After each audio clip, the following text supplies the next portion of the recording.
శ్రీ గణేశాయ నమః.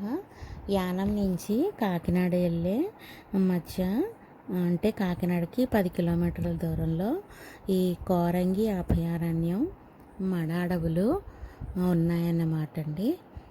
ఇది కాకినాడ నుంచి 10 కిలోమీటర్ల దూరంలో ఉంది. అటవీ శాఖ వారి లెక్కల ప్రకారము ఇది 235 చదరపు కిలోమీటర్ల విస్తీర్ణంలో విస్తరించి ఉన్నాయన్నమాట.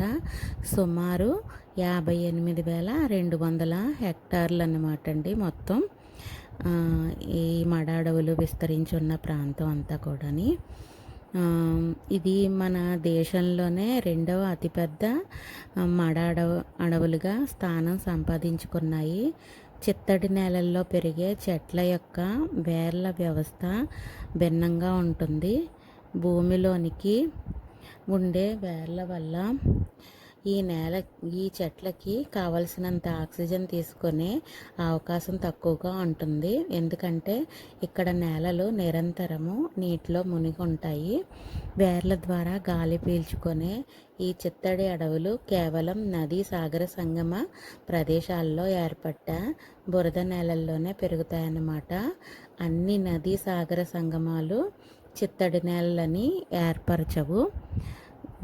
ఓన్లీ గంగా తీర ప్రాంతం, పశ్చిమ బెంగాల్లోని సుందరవనాలు, మడ అడవులు తర్వాత స్థానం మన కోరంగి అభయారణ్యానిదే అన్నమాట. అందంగా గుబురుగా దట్టంగా పెరిగే ఈ అడవులు సముద్రపు కోత నుంచి భూమిని రక్షించి పెట్టని కోటలుగా ఉన్నాయన్నమాట. ఇక్కడండి 3D సినిమా వేస్తారనమాట. 6గురికి ఓ మనిషికి 100 రూపాయలు అనమాట అండి. ఇక్కడ 3D సినిమా రోజు వేస్తారు. ఇప్పుడు స్పీకర్ జిఎంసి బాలయోగి గారి పుణ్యమా అంట ఈ పర్యాటక రంగం అప్పుడు బాగా అభివృద్ధి చేశారు. మన కోనసీమకి దురదృష్టం ఏంటంటే ఆయన్ని మనం పోగొట్టుకోవడమే. ఈ మడ అడవులలోని వివిధ రకాల పక్షి జాతులు ఆవాస ప్రాంతంగా ఉందన్నమాట. మొత్తానికి 119 రకాల జీవజాలం వీటిలో నివసిస్తున్నాయన్నమాట అండి. వర్షాకాలం వెళ్ళిన తర్వాత అక్టోబర్ నుంచి మే వరకు కోరంగి అభయారణ్యం సందర్శించడానికి అనువైన సమయం అన్నమాట. నవంబర్ నుంచి ఫిబ్రవరి వరకు వలస పక్షుల్ని చూడొచ్చు. జనవరి నుంచి మార్చి నెలలో వరకు సముద్ర తాబేళ్ళు సముద్ర తీరాన గుడ్లు పెట్టడానికి వస్తాయన్నమాట అండి. సంవత్సరంలో 12 నెలలు ఈ అభయారణ్యాన్ని సందర్శించవచ్చు. అయితే దర్శించడానికి నవంబర్, డిసెంబర్ నెలలు అత్యుత్తమంగా ఉంటాయన్నమాట. జీవ వైవిధ్యాన్ని ప్రత్యక్షంగా చూడటానికి, విజ్ఞానాన్ని, వినోదాన్ని ఒకే చోట పొందడానికి ఒకే పర్యాటక మడ అడవులు సందర్శన ఎంతగానో ఉపయోగపడుతుంది. రంగురంగుల పడవలు, చిత్తడి నేలలు, సముద్రపు గాలి ఎంతో ఆహ్లాదాన్ని కలిగిస్తాయి. గౌతమి నది ఉప్పు కయ్యలోని ఈ సుందరమైన మడ అడవుల్లో పడవ మీద సముద్రం వరకు సుమారు 30 నిమిషాల సేపు ప్రయాణం చేయగలిగే సౌకర్యం కూడా ఇక్కడ ఉందన్నమాట. అభయారణ్యంలో పడవ రేవు నుంచి ఉదయం 9 గంటల నుంచి సాయంత్రం 5 గంటల దాకా పడవ సౌకర్యం ఉందన్నమాట. మనిషికి 100 రూపాయలు అన్నమాట అండి. ఇక్కడ ప్రవేశ రుసుము అయితే 50 రూపాయలు మనిషికి, పడవకి అయితే 100 రూపాయలు అన్నమాట. ఇంకా ఓడలకి నారాయణం నమస్కృత్య నరం చైవ నరోత్తమం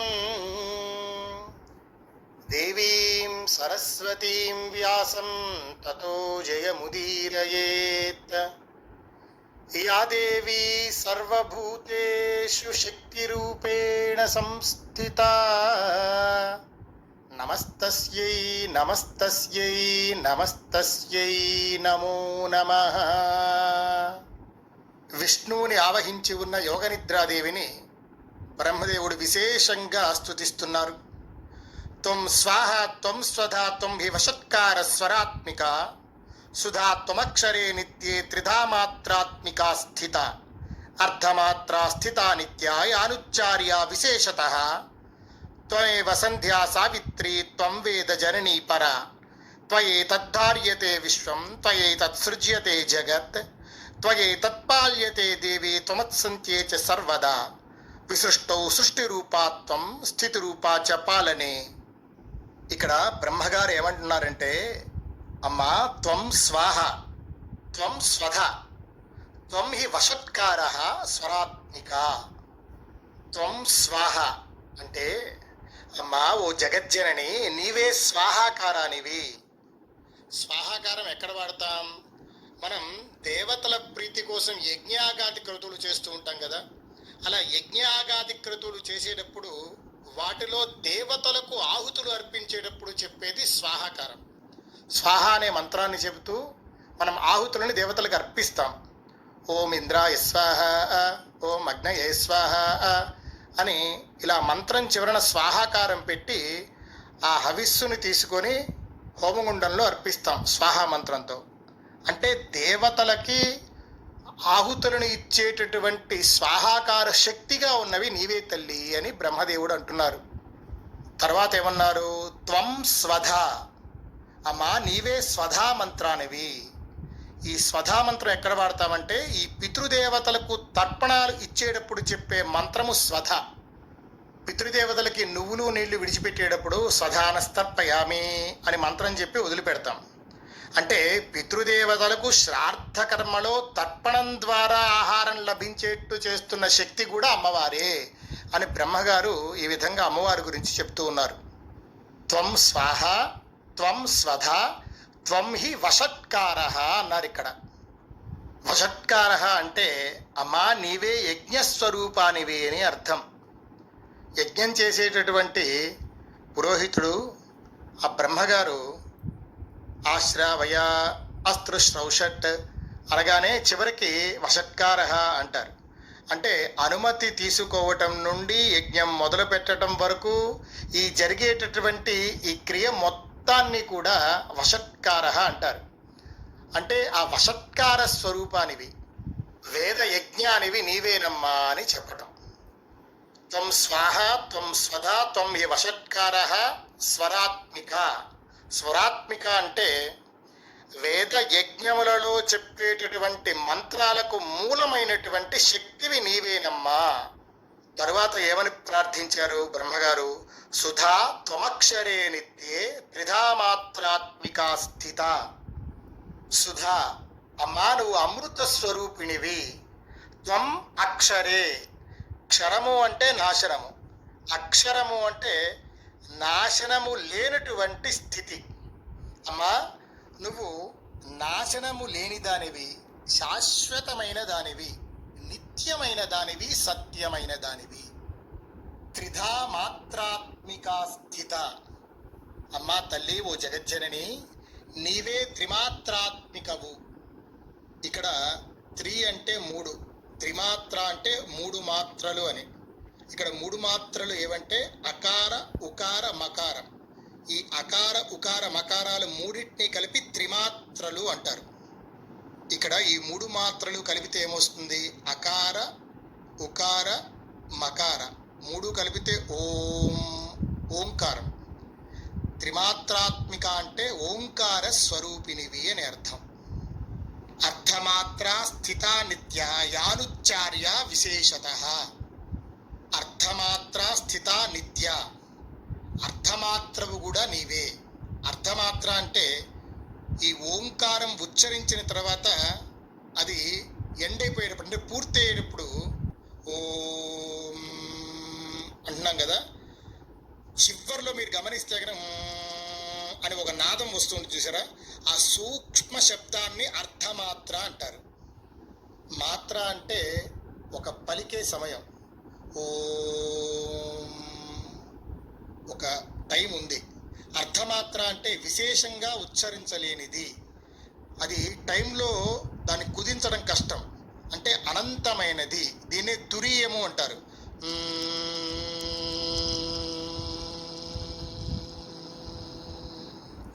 దీన్ని మనం ఆ సూక్ష్మ శబ్దాన్ని టైంలో కుదించలేం, అందుకని దాన్ని అర్థమాత్ర అంటారు. ఇది అనంతమైన శక్తి. విశేషంగా దాన్ని మనం పలకలేము కాబట్టే యానుచ్చార్య విశేషత అని బ్రహ్మగారు అన్నారు. తర్వాత త్వయేవ సంధ్యా సావిత్రి త్వం వేదజననీ పర త్వయేతద్ధార్యతే విశ్వం త్వయేతత్సృజ్యతే జగత్. త్వమేవ సంధ్య, మూడు సంధ్యలయందు ఏ శక్తినైతే కొలుస్తున్నారో ఆ కొలిచేటటువంటి గాయత్రి స్వరూపానివి నీవే. సావిత్రి, సావిత్రి మాతవి నీవే. త్వం వేదజననీ పర, వేదమంత్రాలన్నిటికీ అధిష్టాన శక్తి ఏదైతే ఉందో ఆ శక్తి స్వరూపిణివి కూడా నీవేనమ్మా అని బ్రహ్మగారు అంటూ ఉన్నారు. త్వయే తద్ధార్యతే విశ్వం త్వయే తత్సృజ్యతే జగత్. అమ్మా, ఈ జగత్తంతా నీవే సృష్టిస్తున్నావు, నీవే పోషిస్తున్నావు, చివరకు ఈ సృష్టి మొత్తాన్ని నీవే లయం చేస్తూ ఉన్నావు. విసృష్టౌ సృష్టి రూపాత్వం స్థితి రూపాచ పాలనే తథా సమృతి రూపాంతే జగతోస్య జగన్మయే. విసృష్టౌ సృష్టి రూపాత్వం. తల్లి, సృష్టికాలంలో సృజన శక్తిగా అంటే బ్రహ్మగారిగా ఉన్నది నీవే. త్వం స్థితి రూపాచ పాలనే అంటే స్థితి చేసేటప్పుడు పరిపాలనా శక్తిగా అంటే విష్ణుమూర్తిగా ఉన్నది కూడా నీవే. తథా సంహృతి రూపాంతే, సంహారం చేసేటప్పుడు ఈ జగత్తు మొత్తాన్ని లయం చేసుకునేటప్పుడు సంహారణ శక్తి స్వరూపిణిగా రుద్రుడిగా ఉన్నది కూడా నీవేనమ్మా. జగతోస్య జగన్మయే. ఇప్పుడు ఇక్కడ ఏ విధంగా బ్రహ్మగారు ప్రార్థించారో లలితా సహస్రనామంలో కూడా మనకి ఈ నామాలు వస్తాయి. సృష్టికర్త్రి బ్రహ్మరూప గోప్త్రి గోవిందరూపిణి సంహారిణి రుద్రరూప తిరోధానకరి ఈశ్వరి అని. అంటే సృష్టి చేసేటప్పుడు బ్రహ్మగారిగా, పాలన చేసేటప్పుడు విష్ణుమూర్తిగా, సంహారం చేసేటప్పుడు రుద్రుడిగా ఉంటున్న జగజ్జనని ఎవరో ఆవిడే లలితాదేవి అని. అలాంటి జగజ్జనని మహావిద్య మహామాయా మహామేధ మహాస్మృతి మహామోహాచ భవతి మహాదేవి మహాసురి. ఇక్కడ మహావిద్య మహామాయ అని ఇచ్చారు. మహావిద్య అంటే పరావిద్య అని, అంటే ఇది మోక్ష విద్య. రెండవది మహామాయ అంటే ఇది అపరావిద్య, లౌకికమైన ఫలితాలు పొందడానికి ఉపయోగించేటటువంటి విద్య. దీన్నే కామ్య విద్య అని కూడా పిలుస్తారు. మొదటిది పరావిద్య, రెండవది అపరావిద్య. మొదటిది జ్ఞాన విద్య, రెండవది అజ్ఞానం. ఈ రెండు కూడా పరమేశ్వరి స్వరూపమే. అంటే విద్య అవిద్య స్వరూపిణి మహావిద్య మహామాయ. మీరు గమనించారో లేదో, పైకి మాత్రం బ్రహ్మగారు అమ్మవారిని ఏదో ప్రార్థిస్తున్నారు అన్నట్టుగానే కథలో ఉంటుంది. కానీ ఆ స్తోత్రాన్ని కనుక మనం జాగ్రత్తగా పరిశీలిస్తే అందులో అమ్మవారికి సంబంధించిన జ్ఞానాన్ని మొత్తాన్ని కూడా మహర్షి మనకి చెప్తూ ఉన్నారు. అమ్మవారు ఏమిటి, అమ్మవారి యొక్క స్వరూపం ఏమిటి అనేటటువంటి జ్ఞానం మొత్తం కూడా స్తోత్రంలో పెట్టి మనకి అందించారు. తర్వాత మహామేధ మహాస్మృతి. అమ్మా, నీవే నా బుద్ధి శక్తివి. మహాస్మృతి, ఆ బుద్ధిలో ఉన్న స్మరణ శక్తివి కూడా నీవే. మహామోహాచ భవతి మహాదేవి మహాసురి ప్రకృతస్థం హి సర్వస్య గుణత్రయ విభావిని. మహామోహాచ భవతి, భ్రాంతిని కలిగించేది కూడా నీవే. మహాదేవి మహాసురి, మహాదేవివి నీవే, మహా అసురిని నీవే. అంటే సంపదలు ఇచ్చే లక్ష్మీదేవి నీవే, దారిద్ర్యాన్ని ఇచ్చే జ్యేష్ఠాదేవి కూడా నీవే. ఆ దేవి ఎంతటి శుభశక్తో అంతటి అశుభశక్తి కూడా. ప్రకృతిం స్త్వం హి సర్వస్య. అమ్మా, ఈ సర్వానికి మూలమైనటువంటి ప్రకృతివి నీవే. గుణత్రయ విభావిని, త్రిగుణములు అంటే సత్వగుణము, రజోగుణము, తమో గుణము, ఈ మూడు గుణములుగా ఉన్నటువంటి స్వరూపానివి కూడా నీవే. గుణత్రయ విభావిని. కాళరాత్రిర్ మహారాత్రిర్ మోహరాత్రిశ్చ దారుణ త్వం శ్రీ త్వమేశ్వరి త్వం హ్రీస్త్వం బుద్ధిర్ బోధలక్షణ. కల్పాంతాల ప్రళయకాలపు కాళరాత్రివి నీవే, మహారాత్రివి నీవే, భయంకరమైన మోహరాత్రివి నీవే. అమ్మా, నీవే లక్ష్మీదేవివి, నీవే ఈశ్వరివి, నీవే హ్రీంకార స్వరూపినివి, ప్రబోధాన్ని కలిగించేటటువంటి జ్ఞాన చిహ్నమైన బుద్ధివి కూడా నీవే. అమ్మవారిని ఉపాసించేటప్పుడు కొన్ని రాత్రులు అమ్మవారిని ఉపాసిస్తారు. అందులో కాళరాత్రి అంటే ఆశ్వీజ బహుళ చతుర్దశి, మహారాత్రి అంటే దీపావళి రోజు రాత్రి ఆశ్వీజ అమావాస్య, అలాగే మోహరాత్రి అంటే శ్రావణ బహుళ అష్టమి, దారుణారాత్రి అంటే అక్షయ తృతీయ రోజు. ఈ రోజుల్లో విశేషంగా అమ్మవారిని ఉపాసిస్తే కాలాన్ని జయించే శక్తి కాళరాత్రి వల్ల జరుగుతుంది. ఇక్కడ మనం చెప్పుకున్నాం, ఈ సూక్తాన్ని ఎవరైతే పారాయణ చేస్తారో, రాత్రి సూక్తాన్ని, ఈ బ్రహ్మకృత యోగనిద్రాస్థితిని ఎవరైతే పారాయణ చేస్తూ ఉంటారో వాళ్ళకి రాత్రి దేవత వాళ్ళ కలలో కనబడి ఏ సమయంలో అంటే ఏ సంవత్సరంలో, ఏ అయనంలో, ఏ మాసంలో, ఏ పక్షంలో, ఏ తిథి యందు, ఏ రోజున వాళ్ళు మరణిస్తారో ఆ డేట్తో సహా చెప్తుందిట. ఇప్పుడు ఇలా చెప్పామని మనమే కంగారు పడక్కర్లా, ఎందుకంటే నిజంగానే అంత ఉపాసన చేసేటటువంటి శక్తి ఉంటే అమ్మవారు కలలో కనబడి ఖచ్చితంగా ఆ డేట్ చెప్తుంది. అయితే ఈ సూక్త పారాయణ వల్ల ఐహిక సుఖాలన్నీ కూడా అమ్మవారు ఇస్తుంది. అలాగే పారమార్థికంగా అమ్మవారు కలలో కనబడి వరాన్ని కోరుకోమంటుంది, ఏం కావాలి ఇంకా ఉన్నానని. నిజంగా ఉపాసన చేసిన వాడు ఏం కోరుకుంటాడు? అమ్మా నాకు ఈ సుఖాలు ఏమీ వద్దమ్మా, మోక్షాన్ని ప్రసాదించు, నీలో ఐక్యం చేసుకొని అడుగుతారు కదా. ఆ స్థితిని కూడా ఈ రాత్రి పారాయణ వల్ల, అలాగే ఈ రాత్రి సూక్త పారాయణ వల్ల అమ్మవారు మనకు అనుగ్రహిస్తుంది. కాలాన్ని జయించే శక్తి కాలరాత్రి ఉపాసన వల్ల జరిగితే, మోహాన్ని జయించే శక్తి మోహరాత్రి ఉపాసన వల్ల జరుగుతుంది. భయాన్ని జయించే శక్తి దారుణారాత్రి ఉపాసన వల్ల జరుగుతుంది. అలాగే మహారాత్రి నాడు ఈ లోకాతీత స్థితిని అమ్మవారు అనుగ్రహిస్తుంది. అసలు రాత్రి అంటే రాతి సుఖం దదాతీతి రాత్రి, సుఖములను ఇచ్చేది అని అర్థం రాత్రి అంటే. మనం కూడా పొద్దునుంచి బాగా కష్టపడి అలసిపోయి విశ్రాంతి తీసుకోవడానికి కొంతైనా సహకరిస్తుంది ఏమిటిది? రాత్రే కదా.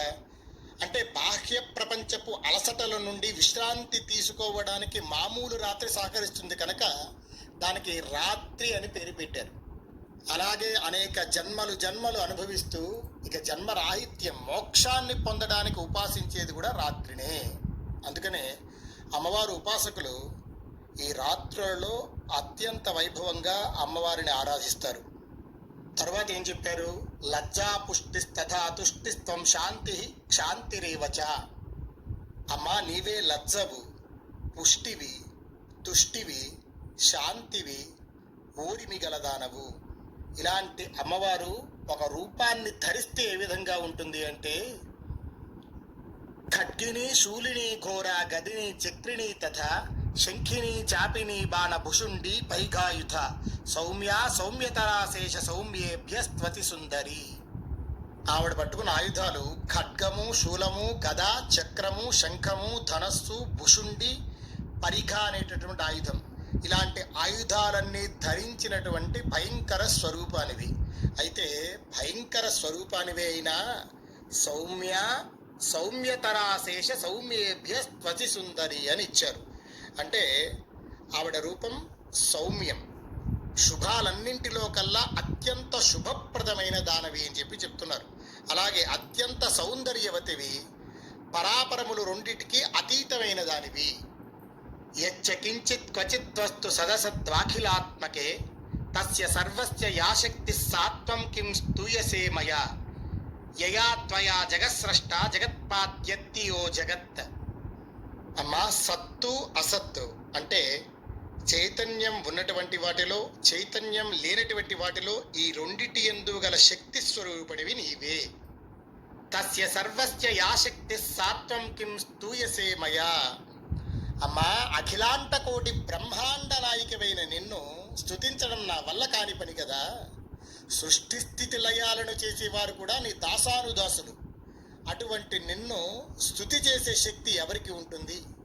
త్రిమూర్తులకు పదవులిచ్చిన నిన్ను మేము ఏ రకంగా కొనియాడగలము అని బ్రహ్మగారు చెప్తున్నారు. అమ్మా అజేయులైనటువంటి ఈ మధుకైటభులను సమ్మోహితులుగా చెయ్యి, విష్ణువు త్వరగా మేల్కొని ఆ రాక్షసులను సంహరించేటట్లుగా చూడు అని చెప్పి ప్రార్థించాడు బ్రహ్మదేవుడు అమ్మవారి గురించి. ఏవం స్తుతా తదా దేవి తామసీ తత్ర వేదసా విష్ణో ప్రబోధనార్థాయ నిహతుం మధుకైటభో నేత్రాస్య నాసికా బాహు హృదయేభ్యస్తధూరసః నిర్గమ్య దర్శనేతస్థౌ బ్రహ్మణో వ్యక్తజన్మనః ఉత్తస్థౌ చ జగన్నాథస్తయా ముక్తో జనార్దనః.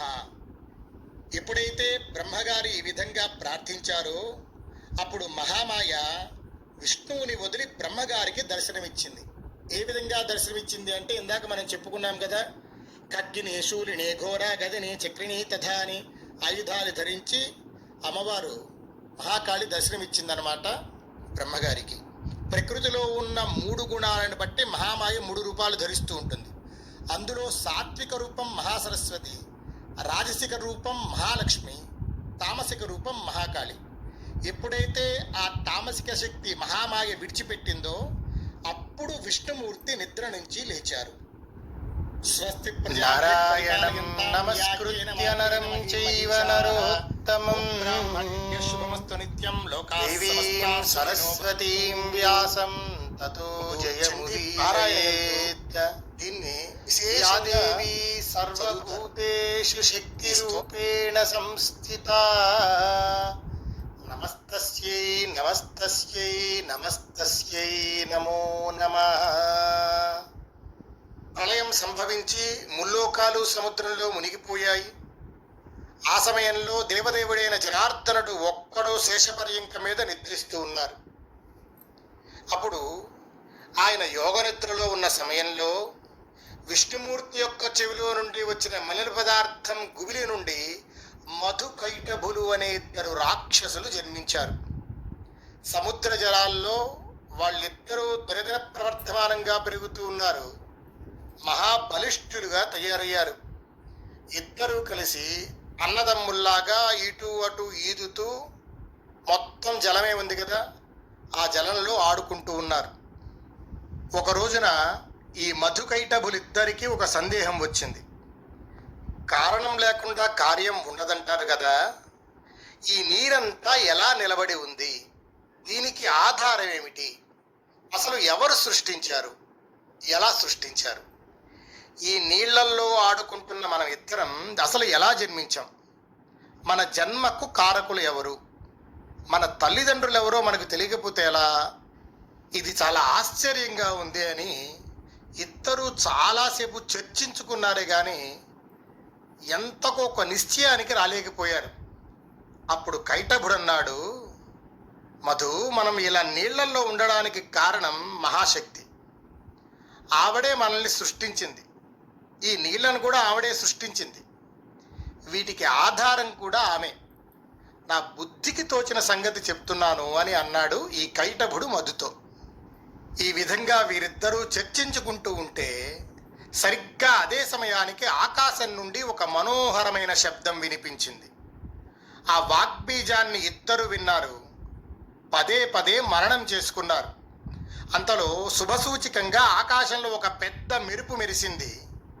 మనకు వినిపించిన వాగ్బీజం నిస్సంశయంగా ఒక మంత్రమని మధుకైటభులిద్దరూ గ్రహించారు. దానినే జపించారు.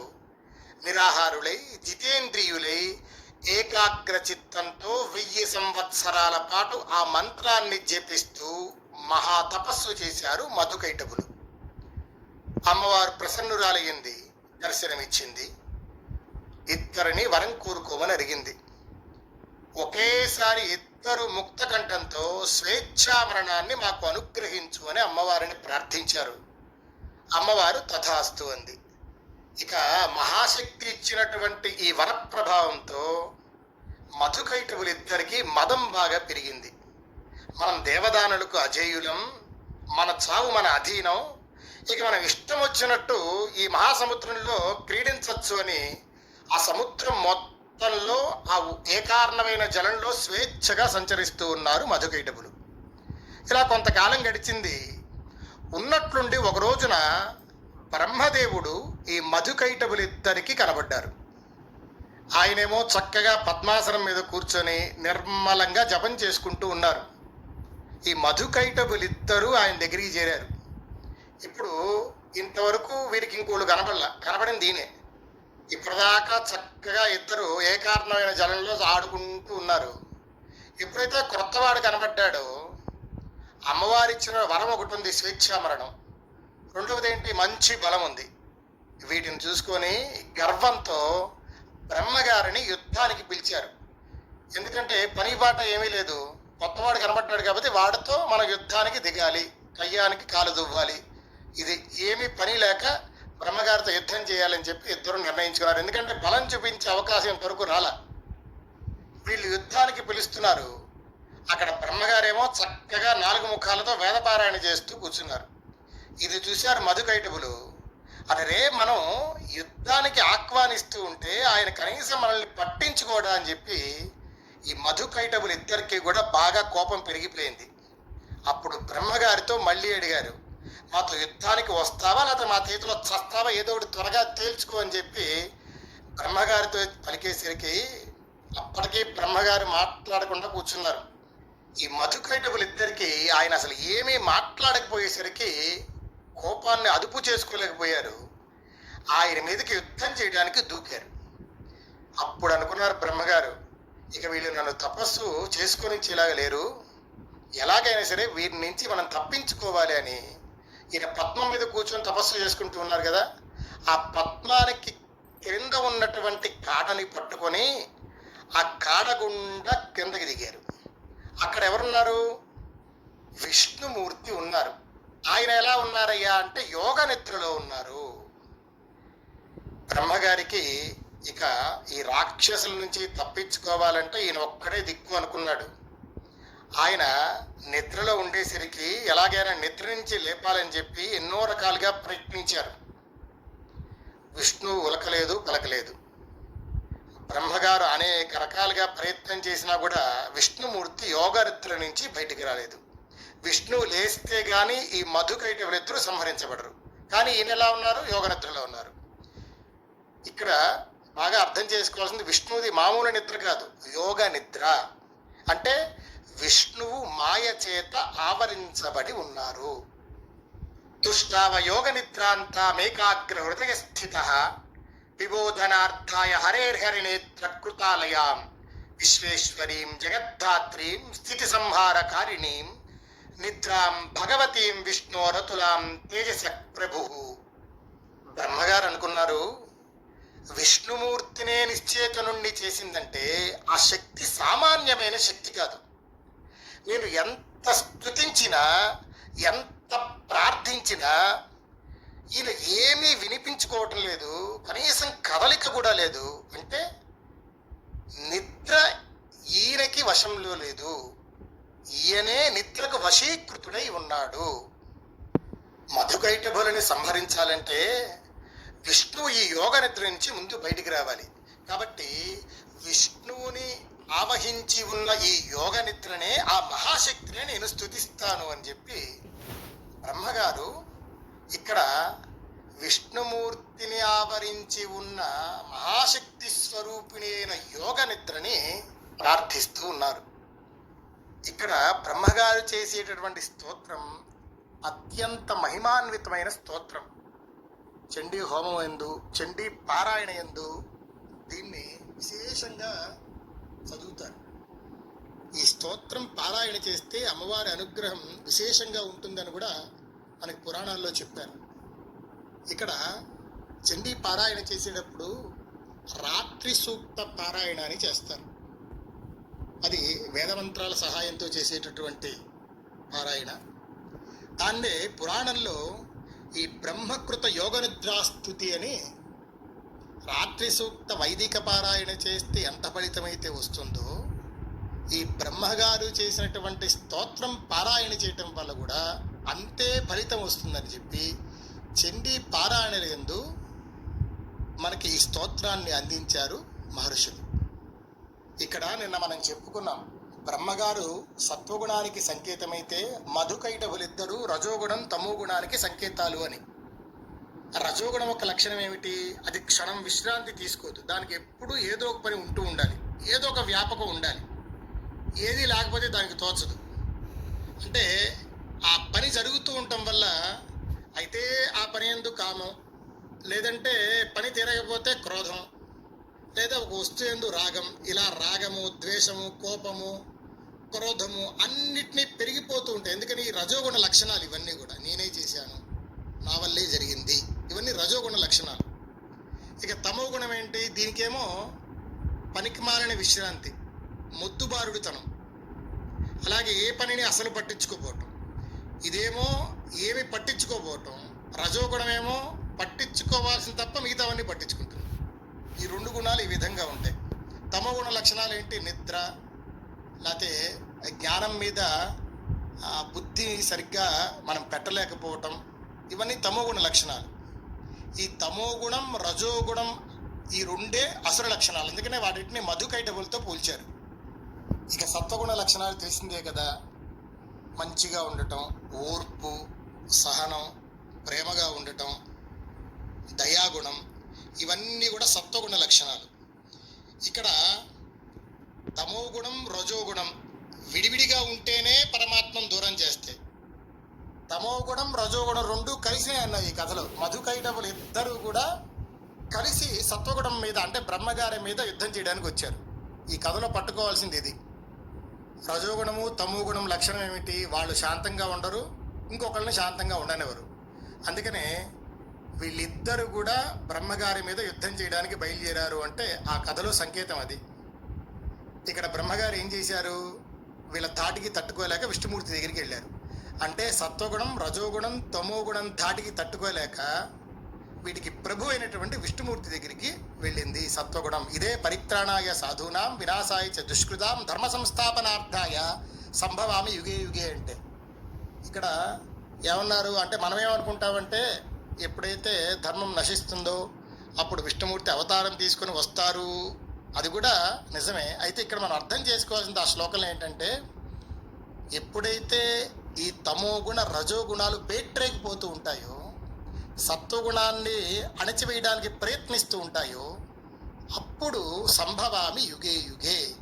మనం విష్ణు సహస్రనామం పారాయణ చేయడం వల్ల, లేకపోతే మనం సత్వగుణాన్ని బాగా పెంచుకోవటం వల్ల ఏమవుతుందంటే, ఆ సత్వగుణం శక్తి పెరిగి రజోగుణాన్ని, తమో గుణాన్ని కంట్రోల్ చేస్తుంది. యుగే యుగే అంటే మాటి మాటికి ఈ రెండు పేట్రేగినప్పుడు, రజోగుణం, తమోగుణ లక్షణాలు మనలో పేట్రేగిపోతున్నప్పుడు సంభవామి యుగే యుగే, మాటి మాటికి మన సత్వగుణాన్ని తెచ్చిపెట్టుకుంటూ ఉండాలి.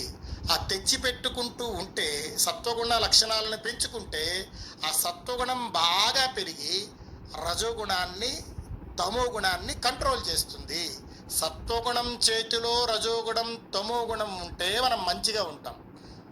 ఆ రెండిటి చేతిలోకి సత్వగుణం వెళ్తే ఇక దానికి దిక్కుండదు. అంటే లంకలో ఉన్నటువంటి విభీషణ్ టైప్లో అవుతుంది. ఇప్పుడు బ్రహ్మగారు విష్ణుమూర్తి దగ్గరికి వెళ్ళారు. ఆయన యోగనిద్రలో ఉన్నారు. ఇప్పుడు మనం విష్ణుమూర్తిని కాదు పట్టుకోవాల్సింది, విష్ణుమూర్తిని కూడా ఆవహించి ఉన్నటువంటి యోగ నిద్ర ఏదైతే ఉందో దానిని ప్రార్థించాలి అనుకున్నారు బ్రహ్మగారు. అంతే కదా. మనలో పనిచేస్తున్న శక్తిని గమనిస్తే అంతకన్నా ఇంకొక ఉపాసన ఏముంటుంది చెప్పండి? మనం తింటున్న ఆహారాన్ని మనం ఏదో కంచం ముందు పెట్టేసుకుంటున్నాం, లోపల వేసేసుకుంటున్నాం. ఆ లోపల పడిన ఆహారాన్ని జీర్ణం చేస్తున్నటువంటి శక్తి, ఆ అరిగిస్తున్నది ఎవరు అని ఎప్పుడైనా ఆలోచిస్తున్నామా? లేదు. మనం ఇలా పడుకుంటే అలా నిద్ర పట్టేస్తుంది. ఈ నిద్ర పట్టిస్తున్నది ఎవరు? మళ్ళీ దాని తర్వాత లేపుతున్నది ఎవరు? ఈ రెండు మన చేతుల్లో లేవు. ఎవరు పడుకోబెడుతున్నారు, ఎవరు లేపుతున్నారు? ఆ నిద్రగా ఉన్న శక్తి ఏమిటి అది తెలుసుకోవాలి కదా మనకి. అందుకనే ఇదే చండీలో వస్తుంది, యాదేవి సర్వభూతేషు నిద్రారూపేణ సంస్థిత నమస్తస్యై నమస్తస్యై నమస్తస్యై నమో నమః అని. మనకి మామూలు నిద్ర పట్టాలన్నా కూడా ఆ మహాశక్తి కారణం. అలాంటిది ఆవిడ విష్ణుమూర్తి యందు ఎలా ఉందయ్యా అంటే యోగ నిద్రాదేవిగా ఉంది అన్నారు. యోగ నిద్ర అంటే పరమాత్మ యందు సృష్టి అంతర్లీనంగా ఉంటుంది ఎప్పుడు కూడా. ఇక్కడ కూడా మనకి కథలో ఏం చెప్పారు? ప్రళయం సంభవించిన తరువాత అంతా జలమే ఉంది, ఆ నీటి మీద శేషపర్యంకం మీద విష్ణుమూర్తి ఉన్నారు అన్నారు. అంటే ఆ పరమాత్మ యందు సృష్టి ఇంకా ప్రారంభం వల్ల సృష్టి అంతా అంతర్లీనంగా ఉంది. అది బహిర్గతమైతే సృష్టి అంతర్లీనమై ఉంది. ఆ అంతర్లీన స్థితిని యోగ నిద్ర అంటారు. ఇప్పుడు బ్రహ్మగారు అనుకున్నారు, విష్ణుమూర్తిని ఏ శక్తి అయితే ఆవరించి ఉందో ఆ యోగ నిద్రాదేవిని స్తుతించాలి అని. ఇప్పుడు ఆయన ఆ యోగ నిద్రాదేవిని ప్రార్థిస్తున్నారు. విశ్వేశ్వరీం జగద్ధాత్రీం స్థితి సంహారకారిణీం నిద్రాం భగవతీం విష్ణోరతులాం తేజస ప్రభు. స్వస్తి ప్రజాభ్య పరిపాలయంతాం న్యాయేన మార్గేణ మహీం మహిషాః. గోబ్రాహ్మణేభ్య శుభమస్తు నిత్యం. లోకాః సమస్తాః సుఖినో భవంతు.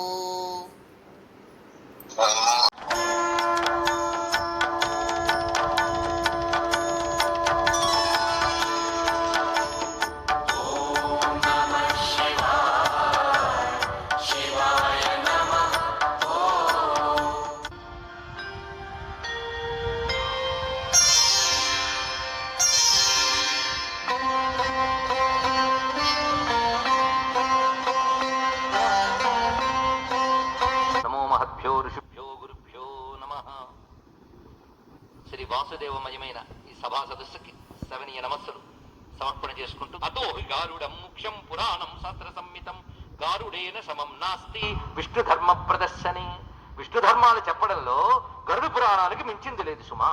యథాసురాణాం ప్రవరో జనార్దనో యథాయుధానాం ప్రవర సుదర్శనం తథా పురాణేషు చ గారుడంచ ముఖ్యం తదాహుర్ హరితత్వదర్శని. దేవతల్లో విష్ణువు ఎంత ముఖ్యమైన వాడో, ఆయుధాల్లో సుదర్శనం ఎంత ముఖ్యమైనదో, పురాణాల్లో గరుడు పురాణం అంత ముఖ్యమైనది. అంత చక్కగా చెప్పాడు చూడండి ఇక్కడ. అందుకే గారుడాక్ష పురాణేతు ప్రతిపాద్యో హరిస్మృత అతో హరి నమస్కార్యో గమ్యో యో. జీవుడికి స్మరణీయమైన విషయం విష్ణువు, జీవుడికి మననీయమైన విష్ణువు అని ఆ విష్ణు తత్వాన్ని ప్రతిపాదించి విష్ణు భక్తులుగా మనల్ని మలచుతున్నది ఈ గరుడు పురాణం. అందుకే పురాణం గారుడం పుణ్యం పవిత్రం పావ్యం సర్వదైవ హి. ఇది సర్వదా ఎల్లవేళలా చెప్పాలి, ఎల్లవేళలా వినాలి, అంతేగాని ఆ 10 రోజుల్లోనే కాదు. అయితే ఆ 16 అధ్యాయాల తర్వాత ఒక మాట ఉన్నది. ఆ 10 రోజుల్లో వింటే విన్న వాళ్ళకి వెళ్ళిన వాళ్ళకి సద్గతులు కలుగుతాయని ఒక మాట ఉంది. ఏంటి ఆ 10 రోజుల్లో వింటే? అందుకని 10 రోజుల్లోనూ మాత్రమే అని మాత్రం లేదు, గుర్తుపెట్టుకోండి. ఆ మాటకు వస్తే మీరు రామాయణం బాగా చదివితే రామాయణంలో చివరికి రామాయణం వేదసమం శ్రాద్ధేషు శ్రావయేద్బుధ అని మాట రాశారు. ఎవరు? వాల్మీకి. రామాయణం వేదసమం, దీన్ని శ్రాద్ధ కాలంలో పఠిస్తే పితరులు సద్గతి పొందుతారన్నాడు.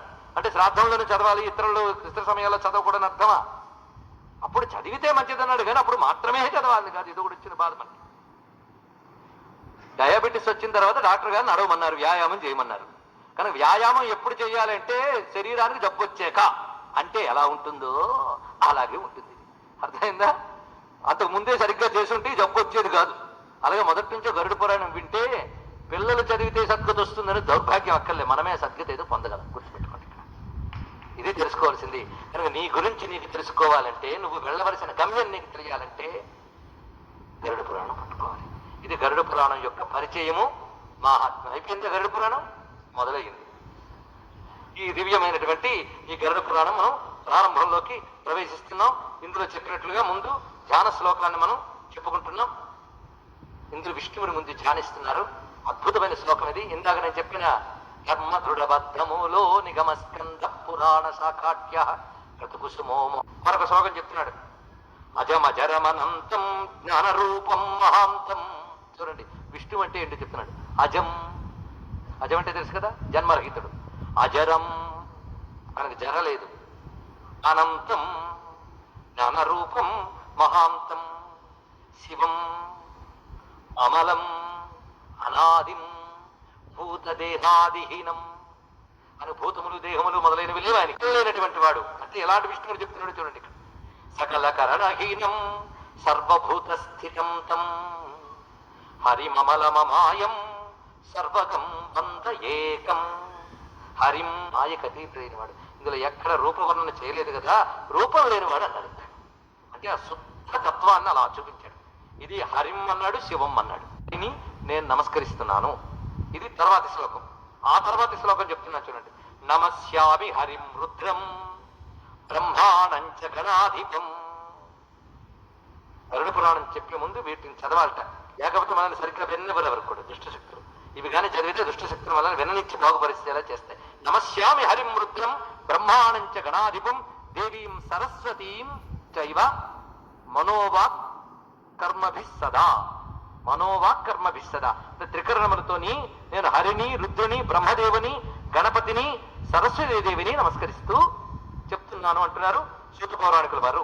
అందుకు విషయంలో మనం ప్రవేశిస్తూ ఈ దివ్యమైన ఈ కథ సూత పౌరాణికులు సౌనకాదులతో చెప్తూ నాకు ఇది వ్యాసులు ఇచ్చారు, వ్యాసుడికి కశ్యప ప్రజాపతి ఇచ్చాడు, కశ్యపుడికి గరుత్మంతుడు చెప్పాడు అనే విషయాన్ని మొదలుగా చెప్తూ ఈ సృష్టి ఆది నుంచి మొదలుపెట్టాడు, సర్గ ప్రతిసర్గ. అలా మొదలుపెట్టేటప్పుడు సృష్టికి పూర్వం ఉన్నది త్రిగుణాతీతమైన పరమాత్మ. ఆయన ఈ సృష్టి చేయాలని సంకల్పించినప్పుడు తనదైన మాయాశక్తిని ఆయన స్పందింపజేసి చైతన్యవంతం చేశాడు. తర్వాత జరిగిన ఈ సృష్టి విశేషంలో మొట్టమొదటి జరిగింది మహత్తత్వ సృష్టి, మహత్తత్వము. ఇది నేను క్లుప్తంగానే చెప్తాను, వివరించడం లేదు, తర్వాత విషయంలో గుర్తున్నాయి కనుక. దాని తర్వాత ద్వితీయ సర్గం జరిగింది. దీని పేరు భూత సర్గం అంటారు. మహత్తత్వం నుంచి భూత సర్గం జరిగింది. మహత్తత్వం అంటే ఇంకా తెలియాలంటే పొలము నాటడం ముందు మడి వేస్తారు, మడినారులేదు. అదే సృష్టి అంతటి యొక్క సమిష్టి తత్వాన్ని మహత్తత్వం అని చెప్తున్నారు. ఈ మహత్తత్వం నుంచి భూత సర్గం జరిగింది. భూత సర్గము అన్నప్పుడు ఏమిటి అనేది వివరిస్తున్నారు ఇక్కడ. ఈ భూత సర్గము శబ్ద, స్పర్శ, రూప, రసగంధములైన తన్మాత్రలు, వాటి గుణకములైనటువంటి ఆకాశము, వాయువు, అగ్ని, నీరు, భూమి, ఇది భూత సర్గం అని చెప్పబడుతున్నాయి. దాని నుంచి జరిగినది ఐంద్రిక సృష్టి. ఐంద్రిక సృష్టి అంటే ఇంద్రియ సృష్టి, కర్మేంద్రియాలు, జ్ఞానేంద్రియాలు. ఇంద్రియాలంటే ఇవి కావమ్మా, తెలుసుకోండి, ఇవి గోళకాలు. ఇప్పుడు ఇది డూమ్, ఇది ఈ డూమ్ లోపల మీకు సౌండ్ ఎనర్జీ వస్తుంది. అలాగే ఇవి డూములు లాంటివి, ఈ లోపల ఉన్నటువంటి సూక్ష్మమైనటువంటి ఇంద్రియ శక్తిని ఇక్కడ చెప్తున్నారు. వీటినే ఐంద్రిక సృష్టి అని, వైకారిక సృష్టి అంటారు. దాని తర్వాత జరుగుతున్నటువంటిది ముఖ్య సర్గము అని చెప్పబడుతూ దాని తర్వాత జరుగుతున్నది తిరియక్ సర్గము. తిరియక్ సర్గము అంటే ఇవి వృక్షాదులు, జంతుజాలములు, ఇవి తిరియక్కులు. అదేవిధంగా పక్షులు మొదలైనవి. దాని తర్వాత జరిగింది అర్వాక్ సృష్టి. అర్వాక్ సృష్టి మనుష్య సృష్టి అని చెప్పబడుతున్నది. ఇలా వివిధములైన సృష్టి విశేషాలు వివరించి చెప్తున్నారు. అంతేకాదు బ్రహ్మదేవుడు ఈ సృష్టి అంతా విస్తరింపజేయడానికి నారాయణ నుంచి వచ్చినటువంటి ప్రథమ స్వరూపం, వ్యక్తమైన ప్రథమ జీవుడు. ఆ బ్రహ్మదేవుని ద్వారా జరిగిన ఈ సృష్టిలో ప్రధానంగా జాతులు ఎన్ని విధములుగా ఉన్నాయంటే దేవ, అసుర, పితృ, మనుష్య. ఇది సర్గ చతుష్టయము అని చెప్పబడుతుంటాయి. ఇందులో వీటన్నిటికంటే ముందు బ్రహ్మ చేసిన సృష్టి మానస సృష్టి. మానస సృష్టి తర్వాత దేవ, అసుర, మనుష్య, పశుపక్షి, వృక్షాది గణములన్నీ కూడా చెప్పబడుతున్నాయి. కనుక ముందు మానస సృష్టి జరిగింది. ఆ మానస సృష్టిలో వచ్చిన ప్రజాపతులు, మహర్షులు, వీళ్ళని గురించి చెప్తూ, ప్రజాపతుల గురించి మనకు తెలుసు కదా, మరీచి, పులుహుడు, పులశ్చుడు, భాగవతం ఇలాగ ఉంటుంది, శివపురాణం ఇలా ఉంటుంది, విష్ణు పురాణం అన్ని ఇదే క్రమం చెప్తారు. చెప్పారు కదా, సర్గ ప్రతిసర్గ అని. సృష్టి క్రమం ఎలా మొదలైందో చెప్తున్నాడు. ఇలాగ ఈ సృష్టి క్రమంలో నారాయణుడు ధరించిన అనేక అవతారములు కూడా ఇక్కడ వర్ణించడం జరిగినది. ధ్రువుణ్ణి అనుగ్రహించిన అవతారం మొదలుకొని అన్ని అవతారముల గురించి క్లుప్తంగా ఇక్కడ చెప్తాడు. ఈ మొదటి అధ్యాయాల్లో కొన్ని అధ్యాయాల పాటు విష్ణువు యొక్క అవతార కథల్ని చెప్పడం జరిగింది. అంటే ఈ గ్రంథం యొక్క అసలు ఉద్దేశం విష్ణువుని మనకు చెప్పడం, అందుకని సృష్టికి సంబంధించిన నాలెడ్జ్ ఇవ్వడం కాదు. సృష్టికి మూలమైన పరమాత్మ జ్ఞానం మనకు కలిగించిన దీని యొక్క ఉద్దేశం కనుక ఆ విషయములని వివరించుతూ ఆ తర్వాత నేను మీకు ఉపాసనా విషయంలోకి ప్రవేశిస్తున్నాం. ఎందుకంటే ప్రతి వ్యక్తికి కూడా చతుర్విధ పురుషార్థాలు సాధించడానికే మానవ జన్మ ఉన్నది కదా. ధర్మ, అర్థ, కామ, మోక్షములు. ఇది ప్రతి జీవుడు సాధించవలసినది నిర్దేశించారు మన ఋషులు. ఈ 4 తప్ప ఏవైనా ఉన్నాయో మీరు చెప్పండి, నేను తెలుసుకుంటాను. ధర్మము, తర్వాత అర్థకామములు. అర్థకామాలని తెలుసు కదా, ఆట గురించి బతుకంతా దేవుళ్ళాడు. ఏంటి అర్థకామ. 4వది మోక్షం. కావాలనుకున్న వాడికి 4వది, అక్కర్లేదనుకున్న వాడికి మధ్యలో 2. ధర్మ, అర్థ, కామ, మోక్షములు, ఈ 4 ప్రతివాడు సాధించాలి. ఇందులో ఏ ఒక్కటో సాధిస్తే వాడు దెబ్బతింటాడు. 4 సాధించినప్పుడు వాడు పురుషుడు అవుతాడు, అంతే కదండి. పురుషుడి అర్థములు పురుషార్థములు. పురుషుడు అంటే మానవుడు, ఇది అర్థం. మీకు అనేక మార్లు నేను చెప్పాను కనుక చెప్పక్కర్లే. మానవుడు, మానవుడికి పురుషుడు అని పేరు ఎందుకు వచ్చిందంటే ఇతర జంతు జాలముల కంటే పూర్ణుడు వీడు, పరిపూర్ణుడు కనుక. ఇతర జంతు జాలములకి కంటే బుద్ధితో పరిపూర్ణుడు కనుక వీడికి పురుషుడు అని పేరు వచ్చింది. మానవ జాతికి పురుష జాతి అనడానికి కారణం అది. పరమాత్మకు పురుషుడిని పేరు ఎందుకు వచ్చిందంటే ఆయన ఎప్పుడు పరిపూర్ణుడు కనుక. ఇది తేడా. కనుక మానవుడే పురుషుడు. వీడు సాధించవలసినవి 4. ఈ 4 సాధించడం కోసం సాధనలు అనేకం చెప్తున్నారు. ఇందులో మనకి ఈ సాధనల్లో ప్రధానంగా రకరకాల పూజా విధానాలు చెప్తున్నారు. ఇందులో దేవ పూజా విధానం, ఎందుకంటే ముఖ్యంగా కావలసిన దేవయజ్ఞం. దేవయజ్ఞం ఎలా చేయాలో చెప్తున్నాడు. అయితే గరుడ పురాణం విష్ణు పురాణం, విష్ణువుకి సంబంధించిన పురాణం.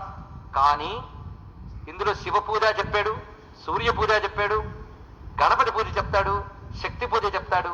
దృష్టిలో అలాంటి భేద లేదు అని ముందు తెలుసుకోవాలి. గరుడ పురాణంలో ఇక్కడ అందరి దేవతా పూజా విధానాలు చెప్తున్నాడు. అందుకే ముందుగా మనకి సూర్యారాధనకి చాలా చెప్పాడు.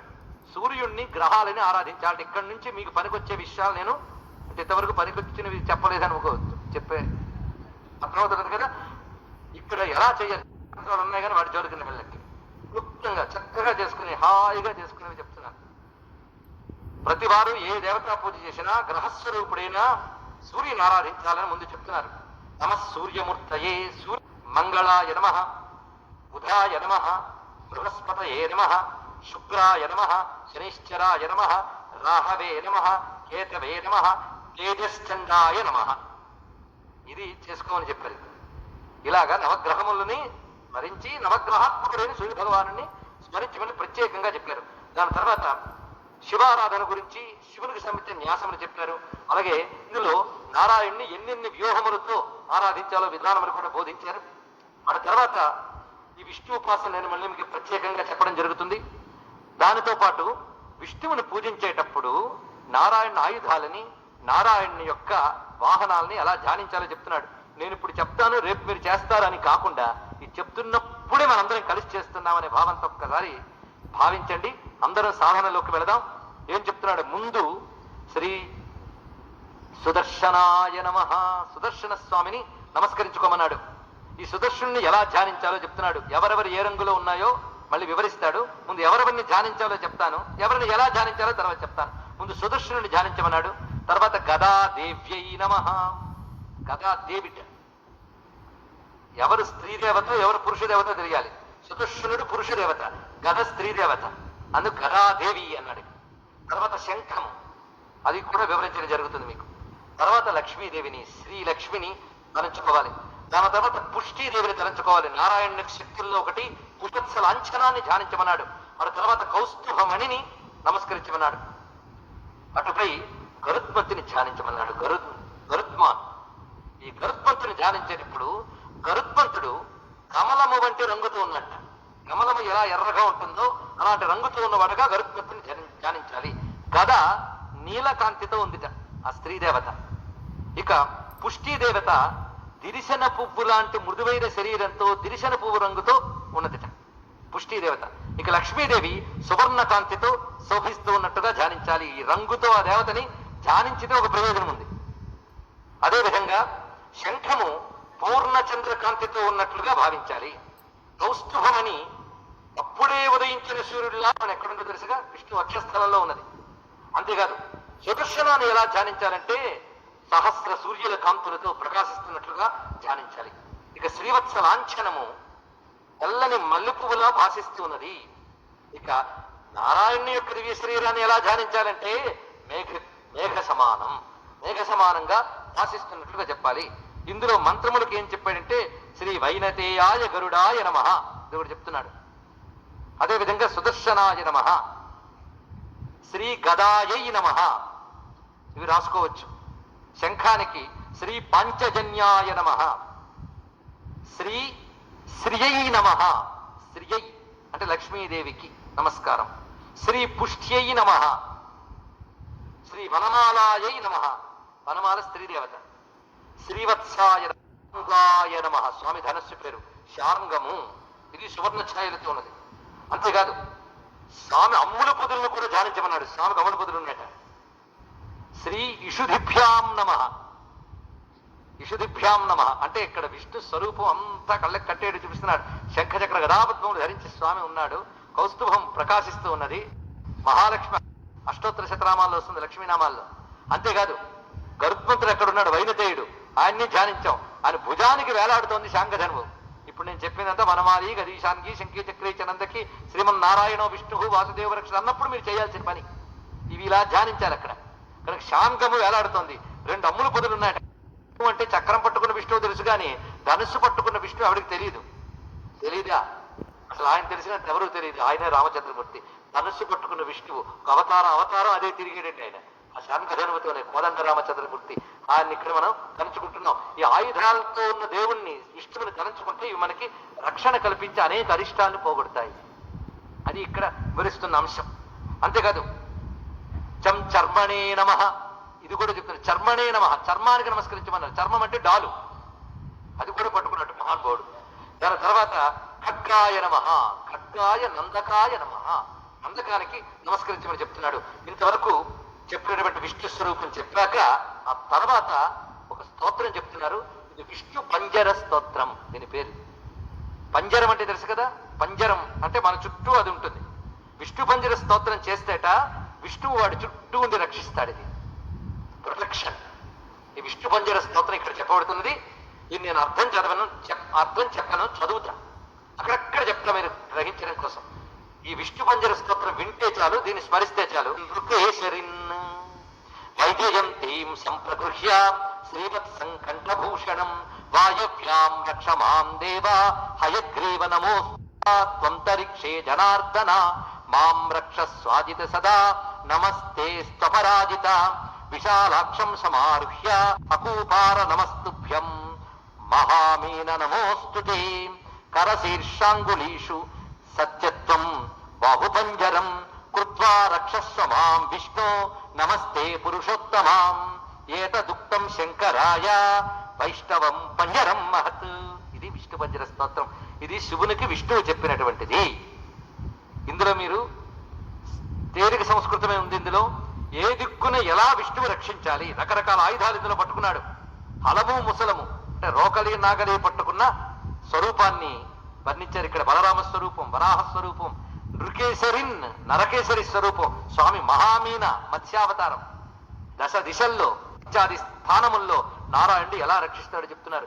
ఇందులో బీజాక్షరాది సంపుటుల్లో అంటే పెద్ద నియమాలు బాధల్లో రోజు చక్కగా స్నానం చేసి శుద్ధంగా చదువుకుంటే చాలు విష్ణు పంజర స్తోత్రం. ఏతదుక్తం శంకరాయ వైష్ణవం పంజరం మహత్ పురా రక్షార్థమీశాన్యా కాత్యాయన్యా వృషధ్వజా నాశయామాసచాయేన చామరం మహిషాసురం. ఇది గౌరీదేవి శివుని వద్ద ఉపదేశం పొంది చదివిందిటండి. ఇది కూడా ప్రత్యేకంగా చెప్పారు. అంతేకాదు అనేక అసురులు సంహారం చేసినప్పుడు దేవతలు విష్ణు పంజర స్తోత్రం చదువుకున్నారు అని చెప్తూ ధ్యాన యోగం ఇక్కడ చాలా వివరించారు. విష్ణువుని ఎలా ధ్యానించాలని ఇందాక నేను చెప్పినటువంటి ఆ స్వరూపం అంతా మీరు ఏకత్ర చేసుకోండి, ఇక్కడ తలంచుకోండి. పైగా విష్ణువుని అమూర్తంగా ఎలా ధ్యానించాలి, మూర్తంగా ఎలా ధ్యానించాలి ఒక అద్భుతమైన తర్వాత మరొక మాట చెప్తున్నాడు. ఈ విష్ణు పంజరం చేస్తూ విష్ణు సహస్రనామ స్తోత్రం మహిమని ఇక్కడ పేర్కొన్నాడండి. విష్ణు సహస్రనామ మహిమ ఇక్కడ చెప్పబడుతున్నది. ఏమిటా సహస్రనామాలు? ఒక 2 శ్లోకాలు చదువుతా. వాసుదేవో మహావిష్ణుర్వామనో వాసవో వసు బాలచంద్రని భోపాలో బలభద్రో బలాధిప అలిబంధన కృద్వేదా వరేణ్యో వేద విద్కవి వేదకర్త వేద రూపో వేద్యో వేద పరిప్లుత.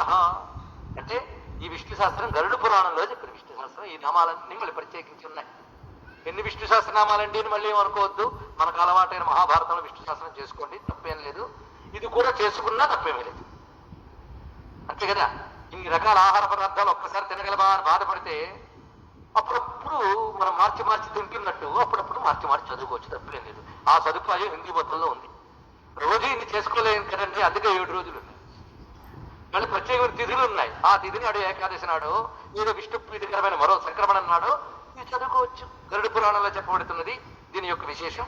దాని తర్వాత విష్ణువుకు సంబంధించినటువంటి అనేక రకమైన గాయత్రులు కూడా ఇక్కడ చెప్పబడుతున్నాయి.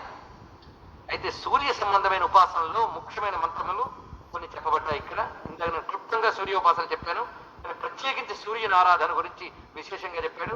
అదేవిధంగా మృత్యునాశకరమైన మృత్యుంజయ ధ్యానం ఎలా చేయాలి, మృత్యుంజయ స్వరూపాన్ని ఎలా చేయాలి, శివ పూజ చేసేటప్పుడు 5 ముఖాలకున్న ప్రత్యేకత ఏమిటి, 5 ముఖాల తత్వం ఏమిటి, 5 ముఖాలతో ఎన్ని కళలు ఈ సృష్టిలో పరమేశ్వరుడు నడిపిస్తున్నాడు అది ప్రత్యేకించి చూపించారు. అవన్నీ వినడానికి రసవంతంగా ఉన్నంత మేరకు మాత్రమే నేను చెప్తున్నాను. ఎక్కువ ఉపాసన విశేషాలకు వెళ్ళట్లేదు. ఎందుకంటే ఆ తలనొప్పి మీకు లేకుండా నేనే వాటిని సమీకరించి క్లుప్తం చేసి మీకు పనికొచ్చేటప్పుడు చాలా వస్తువుగా పిండి ఇస్తున్నాను. అది అందుకోవడానికి కూడా మనకి అలసత్వమో నిద్రాదులు ఉన్నాయంటే ఇందులో ఆదిత్యపరమైనటువంటి ఉపాసన చాలా విశేషంగా చెప్పారు. సూర్యారాధన ప్రతివాడు తప్పనిసరిగా చేయాలన్నారు. ఇది నిజానికి విష్ణు సంబంధమైన పురాణం అయినప్పటికీ కూడా వైదిక సంప్రదాయంలో రచింపబడుతుంది కనుక వైదిక సంప్రదాయంలో ఇష్టదేవత ఆరాధనతో పాటు ఇతర దేవతారాధన ఉంది. ఇది వైదిక సంప్రదాయం. అందుకు ఇష్టదేవత ఇక్కడ విష్ణువు అయినప్పటికీ ఇతర దేవతారాధన ఇందులో ప్రస్తావించబడుతున్నది. ఆ కారణంగా సూర్య ఆరాధన గురించి ఎన్నో అధ్యాయాలు ఇందులో విస్తరియాలి. ఎందుకంటే ప్రత్యక్ష దైవం ఆయన్ని విస్మరించితే ఏ ఆరాధనకు అర్హత రాదుట. అందుకు సూర్యారాధన ప్రధానంగా చెప్తూ ఆ సూర్యుని కూడా సమస్తము లేనటువంటి గ్రహ నక్షత్ర అని చెప్పుకున్నాం.